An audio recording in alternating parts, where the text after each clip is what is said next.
looked at the notion of segmentation and segmentation's role in breaking consumers into homogeneous groups based on variables, different variables and different techniques that we can use to create different segments.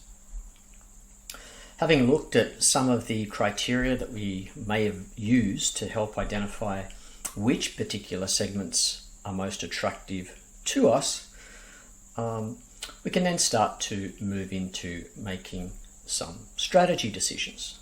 And it's in this sense that I guess segmentation and targeting really help direct the marketer towards the different strategies that it might deploy using the 4 Ps: product, price, promotion, and place.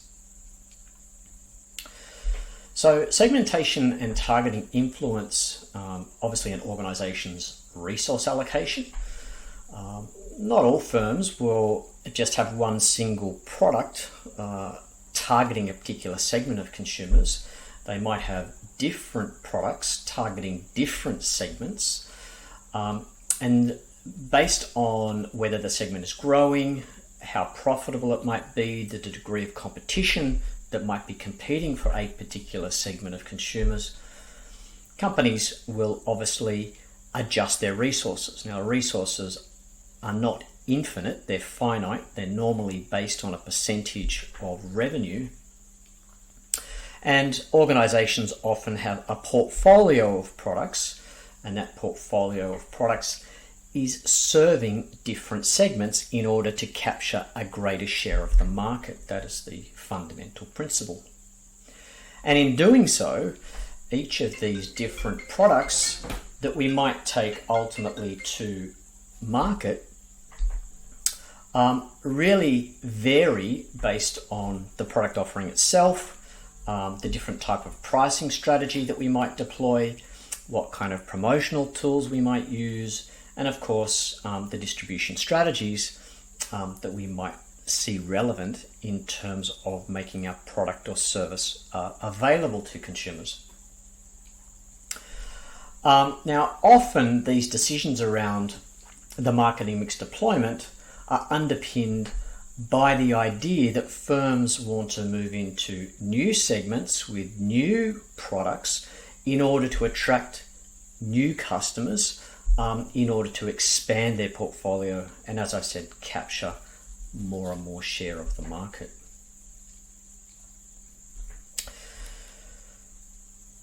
I then wanted to go on to have a look at I guess how this manifests in the context of I guess different strategies. And I've given you a reading from Sunil Gupta, which is basically a marketing reading on segmentation and targeting. And there are some interesting examples that are given in this reading about how product strategy, for example, may be influenced by segmentation and targeting analysis. Now, one of the examples provided in that particular reading is Gap. Now, Gap Inc., which is the holding company, has 3 brands essentially. At one end, it has Banana Republic, and at the other end, it has Old Navy. Now, the thing that is interesting about this brand is that at the higher level of segmentation, it targets urban fashion conscious individuals. However, it has different products that target this particular segment based on age and income, and it uses the different brands within its portfolio to come up with different product strategies in order to service their particular needs. So Banana Republic is targeting the urban fashionista that is slightly more upwardly socially mobile with higher incomes and greater aspirations, whilst Old Navy is targeting younger people with a different sense of fashion style. In another example that the reading doesn't talk about, which I think is interesting, however, is Unilever. Now, Unilever is one of the world's largest FMCG, standing for fast-moving consumer goods organisations in the world. And if we think about Unilever and the deodorant category, it has 3 different brands that are made up of 3 different products that service 3 different categories, or 3 different segments within the one category, I should say. So on the one hand, we have Lynx, and if we take this category as being the deodorant category, their strategy is about having multiple products, and they have various line extensions across each of these 3 brands in terms of often scent variants in this instance, but in some instances Rexona have different brands that serve different benefits as well, and actually target even more segments beyond just the more holistic corporate brand of Rexona. But Lynx is very much targeting teenage boys who are looking for a benefit in their motivation to attract love. So this is a brand that's built around those who are looking for a magnet of attraction. And Lynx happens to be positioned as a brand that services the need of that particular group of consumers. With its corporate brand or mainstream brand, Rexona, it targets typically those who are seeking confidence because it offers higher levels of protection that won't let you down. And my recollection of this brand is that, whilst more broadly speaking, it offers things like 24-hour protection and, offers protection from high-intensity sports, there are different Rexona brands for different segments even. And then there is Dove. Now, Dove is a really interesting brand. It went through a repositioning several years ago, but it is really targeting a female demographic, celebrating the beauty of the female form, and is heavily based on the notion of inclusion rather than exclusion. And it's done a fabulous job in trying to make a product offering that appeals to women who are looking for a brand that is talking to them. So again, Rexona, a really interesting brand that is very much geared towards trying to identify different products that have different product offerings, different pricing strategies, same levels of distribution, but different promotional messaging based on the idea that they are targeting different segments. The idea being the more brands they have, the more segments that they can capture, the more share of the overall deodorant category they will capture. And the higher, obviously, their market share, the greater their profitability. And share is also related to the idea that if they have high share, they're earning lots of money in order to manage their product portfolio well, or to invest behind their product portfolio in terms of the marketing mix strategies that they deploy. I think if we take another example, which is really interesting to look at, this is pricing strategy. And we can look at this within the context of the airline industry. The airline industry tends to segment into leisure and business travelers. Leisure travelers tend to be quite price sensitive.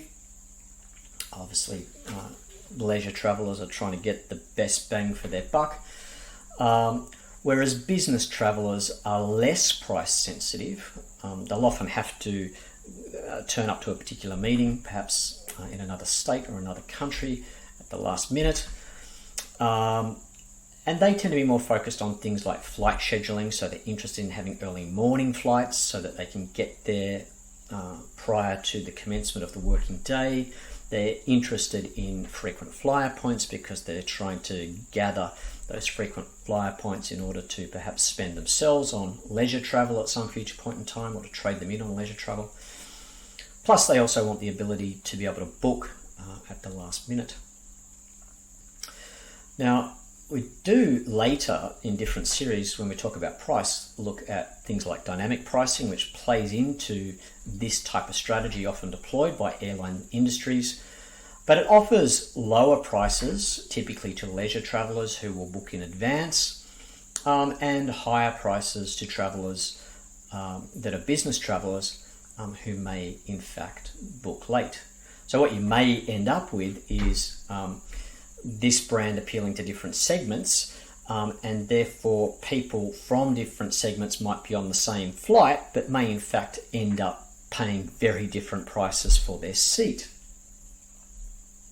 So here we can see how segmentation as a tool is directing different pricing strategies, in this case in the context of the airline industry. The next area that I think is interesting is communication. And I wanted to point out that different segments often have different benefits that they are seeking, of course. And the people that reside in these segments respond most likely differently to different types of advertising appeals. So different types of messaging that might be in the promotional communication, whether it's television, outdoor, print, whatever it happens to be. And of course, they may consume different media. So a business person may drive to work and listen to commercial radio.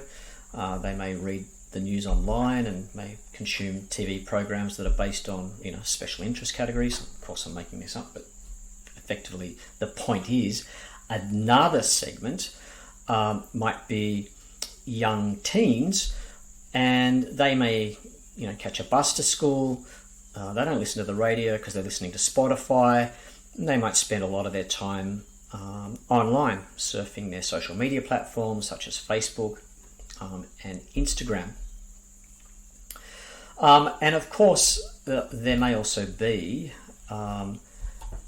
different types of programming that consumers are viewing in different types of media. So for example, if you're looking at a segment that was interested in food, they might be watching, SBS food safari programs, or they might be watching Nigella Lawson, or they might be watching MasterChef, for example. So you would want to be getting your media into that type of programming. It might even be that you go into press and it might well be that they're reading things about recipes, so they're looking at cooking magazines or food related magazines. So that might be where you want to place your advertising, for example. So you can see here how different segments will lead to different communication messaging, different media types, and different programs or platforms, if you're looking at online, within those specific media options, whether it's, as I said, print, television, radio, or online. And finally, of course, we need to remember that different segments may make their purchases through different channels. These channels may also reflect the positioning of the brand, for example, a mainstream versus a luxury brand. In some instances, the segment might dictate whether it's a direct channel, where we might be selling direct to consumers through our own stores, or whether, for example, we are using an online channel, or whether we are using indirect distribution. Here we're talking about the use of intermediaries, so wholesalers and retailers that help broaden the degree of availability that we might have for our products or services. We speak more about distribution when we get to the lecture on distribution, but it can also be impacted by the level of distribution intensity. It might well be that you might call on intensive distribution, and this tends to apply to mass marketed goods, and the objective really is to make your product as easily accessible as possible. And in this instance, companies often distribute through large retailers with an extensive network of stores. Quality products and brands are typically selective within the channel intermediary, or they use selective distribution. So the company wants to make the product available in the market whilst also maintaining a high level of brand image, and have its image consistent with the channel intermediaries. And I think this is a really important notion. You need your image to be consistent with that of your intermediaries. And of course, it may well be that you have a really high-end luxury product that is suitable for exclusive distribution, that you are targeting to a particular segment of consumers for whom brand image, customer experience, and product quality are central to the product offering. Therefore, in that instance, it might be better to sell through your own retail outlets. Like I said, this exclusivity of the distribution aligns with its exclusive image, and that exclusive image is likely to be reflected in the brand's positioning or the brand's core promise that it is making to consumers, that helps the brand adequately fulfill the wants and needs of a particular segment of consumers in a way that is different from the competition. But it can also affect customer management strategies, and I think this is something that we shouldn't forget. Companies may have different customer management strategies for different customer segments. Some companies will use behavioral segmentation, so they may use past purchase behavior. They could be looking at the value of the basket, the total basket size, what the dollar value of the consumption behavior. They might be looking at frequency of purchase, so all behavioral attributes in terms of segmentation criteria. And they may use this data to offer different price points, different promotional items such as reward programs, free upgrades, priority boarding, for example, if we're talking about the airline industry. And this may influence their promotional deployment as well. So, for example, it may determine which customers that they send a catalogue to, how frequently they may send that particular segment a catalogue. So you can see here how it has a direct impact on customer management strategies as well. And then finally, Sunil Gupta in his reading finishes on a really interesting case study, which I think sort of pulls everything together for you as well. It's basically a case study about mobile. It dates to the 1990s when there was a lot of price wars going on within the context of petrol stations, and this was really affecting the profitability because lots of service stations were price matching, which was eroding margins. So it was very much problematic for these organisations because margins were being squeezed, and therefore so was profitability. So there was this basic assumption that consumers were really price sensitive about the purchase of petrol. So what they decided to do, Mobile decided to do a study, a segmentation study, which was based on 2,000 customers, and they unravelled basically the following segments. They were able to break the market into 5 segments. The first were road warriors. They accounted for 16% of buyers. These were people such as salespeople who used their cars as part of their profession.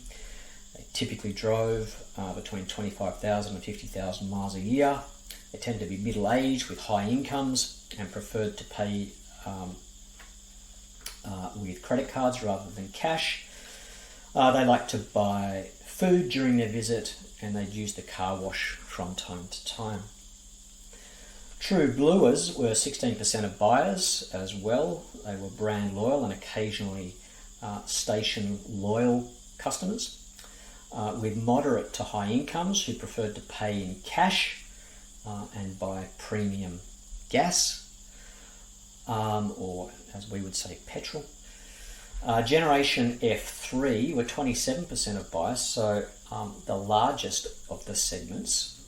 This group or segment of consumers consisted of upwardly mobile young consumers who drove often and habitually purchased a lot of snacks, and roughly 50% of this group were under the age of 25. Homebodies were the second highest segment with 21% of buyers, I should say. They consisted of stay-at-home mothers who really sought to get petrol from petrol stations that were within close proximity to the home, or on the normal travel routes that they may take their kids to do specific activities. And then the final segment were price shoppers. They were 20% of buyers, and these were customers who were on a budget, who rarely bought premium petrol, and who were usually neither brand nor station loyal. And out of this study, a couple of things emerged. One of the really interesting components was, whilst there was this presumption by Mobile prior to the instigation of this segmentation analysis that was used, or that was developed, basically 2,000 customers, using cluster analysis as a tool to really identify and put meaning or attributes to these particular segment names that they've identified here. 20% of customers were price sensitive and spent an average of $700 a year. However, in contrast, road warriors spent as much as $1,200 per year, or about 16% of total customers.